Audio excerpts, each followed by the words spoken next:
రాఘవ్ ఒక 25 ఏళ్ల యువకుడు.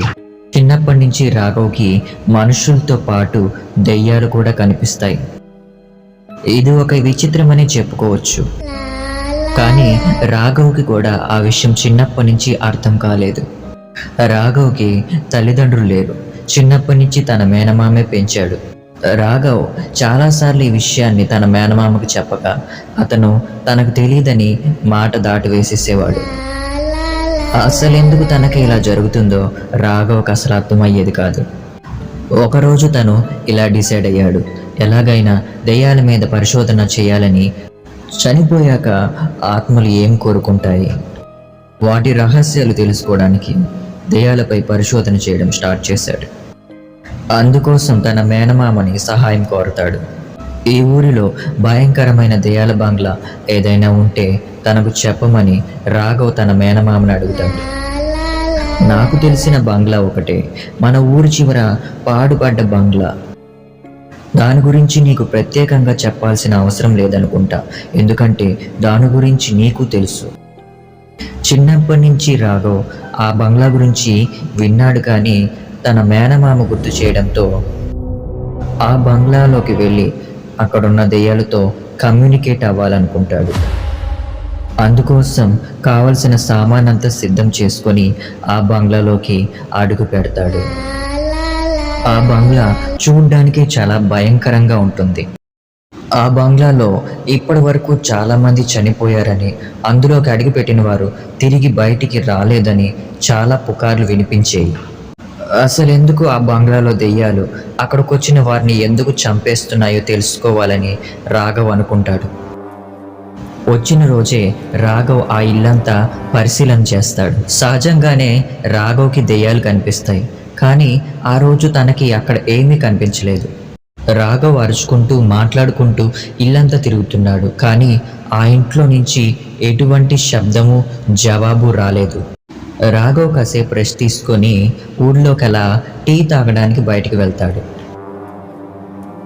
ఊళ్ళో వాళ్ళు, రాఘవ్ ఆ బంగ్లాలో ఎందుకు దిగావు, అక్కడ అస్సలే భయంకరమైన చావులు సంభవిస్తూ ఉంటాయి, అందులో దెయ్యాలు ఉంటాయని నీకు తెలుసు కదా, ఇప్పటికే చాలా కుటుంబాలని ఆ బంగ్లా బలికొంది. ఈ వయసులో ఏదో ఒక ఉద్యోగం చేసుకోకుండా నీకెందుకు బాబు ఇన్ని కష్టాలు.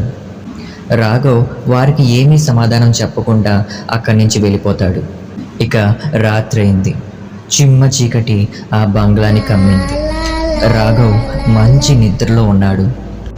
వాతావరణం చాలా నిశ్శబ్దంగా ఉంది.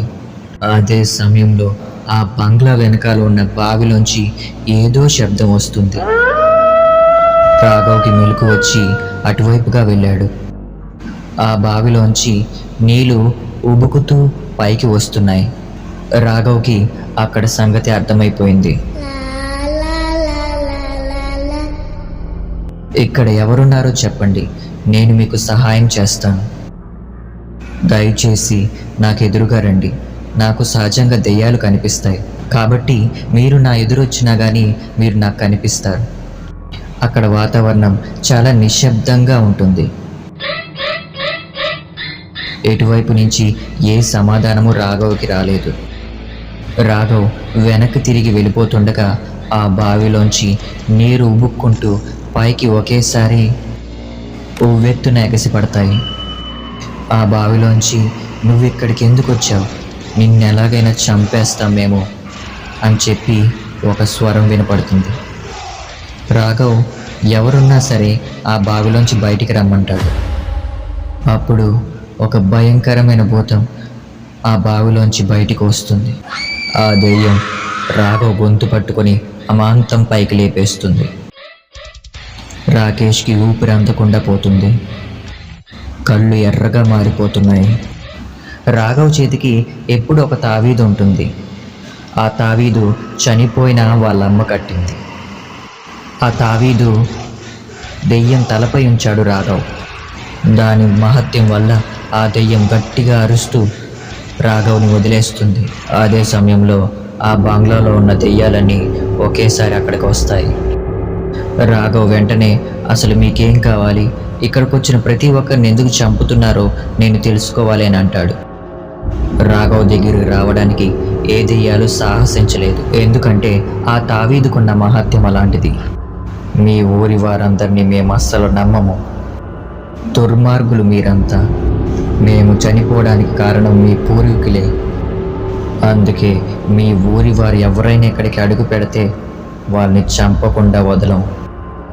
అసలు విషయం ఏంటంటే మేము నీకు ఎలా కనిపిస్తున్నామో మాకు ఇప్పటికీ అర్థం కావట్లేదు. తెలియని మహత్యం ఏదో నీ దగ్గర ఉంది. అసలు జరిగిన విషయం ఏంటో చెప్పమని రాఘవ్ అడుగుతాడు. మేము ఈ దేశం వారం కాదు. ఒక పరిశోధన నిమిత్తము మేము వేరే దేశం నుంచి ఈ ఊరొచ్చాము. మేము ఇక్కడికి వచ్చిన కొత్తలో ఈ ఊరిలో అనేక రోగాలతో అందరూ బాధపడుతున్నారు. ఈ ఊరి ప్రజలందరికీ వైద్యం అందించాలని మేము అనుకున్నాం. అప్పటికి చాలామందికి మేము వైద్యం చేశాము. అందరూ మాతో బాగానే ఉండేవాళ్ళు, బాగానే మాట్లాడేవారు. కానీ ఈ విషయం ఈ ఊరి జమీందారికి నచ్చేది కాదు. మమ్మల్ని ఇక్కడి నుంచి వెళ్ళిపోమని చాలాసార్లు మాకు హెచ్చరికనిచ్చాడు. వారికి ఉన్న ప్రతి రోగానికి అతని దగ్గర మూలికలు ఉన్నాయి. కాబట్టి రోగం వచ్చిన ప్రతి ఒక్కరూ ఆ జమీందారు దగ్గరికే పోయేవాళ్ళు. కానీ మేము చేసే వైద్యానికి ప్రజలందరూ మా వైపు మొగ్గు చూపడంతో తన వ్యాపారానికి నష్టం వస్తుందని ఒక దారుణానికి ఒడిగట్టాడు. ఆ రోజు మేము ఈ బంగ్లాలో ఉండగా ప్రజలందరినీ ఇక్కడికి తీసుకుని వచ్చాడు. ఈ బంగ్లాలో వాళ్ళని పెట్రోల్ పోసి తగలెట్టమని చెప్పాడు. జనాలందరూ ఆ జమీందారు మాట విని మమ్మల్ని అందరినీ ఈ బంగ్లాలో సజీవ దహనం చేశారు. అందుకే ఈ ఊరి జమీందారన్నా ఈ ఊరి ప్రజలన్నా కోపం. మీరెవ్వరూ బ్రతికుండకూడదు అని అంటాయి. మీరందరూ చెప్పింది నాకు అర్థమైంది, కానీ నాకు కొంత టైం ఇవ్వండి. అసలు ఇలా జరగడానికి కారణాలేంటో నేను తెలుసుకుంటాను. అంత ప్రేమగా మిమ్మల్ని చూసుకున్న ప్రజలు మిమ్మల్ని ఎందుకు చంపారో నేను తెలుసుకుంటాను. మీరు కొంచెం శాంతించండి. ఇంకేం కారణం ఉంటుంది?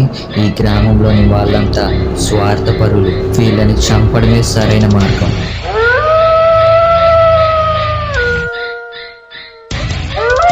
ఇలాంటి మరిన్ని వీడియోలు చూడాలనుకుంటే మా ఛానల్ని సబ్స్క్రైబ్ చేసుకొని బెల్ ఐకాన్ని నెక్స్ట్ టైం మరొక స్టోరీతో మీ ముందుకు వస్తాను.